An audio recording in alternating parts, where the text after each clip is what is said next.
What unique hardware made 80s gamers regret their console choice? Imagine spending your hard-earned allowance on a new gaming console, only to find out it had a flaw that could ruin your gaming experience. During the 1980s, as Nintendo and Sega competed fiercely for dominance, some hardware quirks left gamers feeling disappointed with their choices. One of the biggest issues was with the Nintendo Entertainment System, or NES. It used a front-loading cartridge connector that was supposed to make swapping games easy. But over time, the connector could get dirty or corroded, causing poor electrical contact.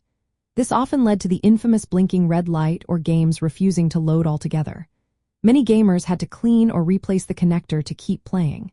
Then there was Sega's Genesis, known as the Mega Drive outside North America. Its hardware had a problem with electrolytic capacitors. These tiny components store electrical energy but could leak or fail as they aged. When they did, they could damage the circuit boards, leading to hardware failures. Fixing these issues was not simple and often costly, making owners regret their purchase.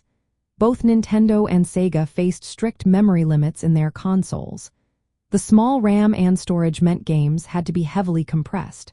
This often resulted in simpler graphics or fewer features than players hoped for. While not a hardware defect, it was a technical restriction that affected how gamers felt about their consoles. The Sega 32X, an add-on released in the early 1990s, was meant to boost the Genesis into the 32-bit era. But it was confusing for consumers because it was an add-on, not a new console. Its limited game library and the fact that Sega was already working on the Sega Saturn made many regret investing in it. Lastly, the Philips CDI, though launched in 1991, was connected to the 80s console wars through licensing Nintendo characters.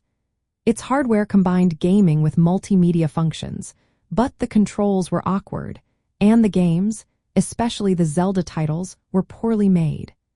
Gamers who expected quality Nintendo experiences were often let down.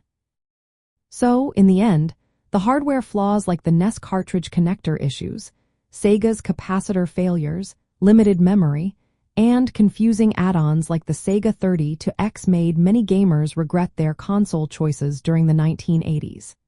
These problems show how pushing technological boundaries sometimes led to frustrating experiences for players.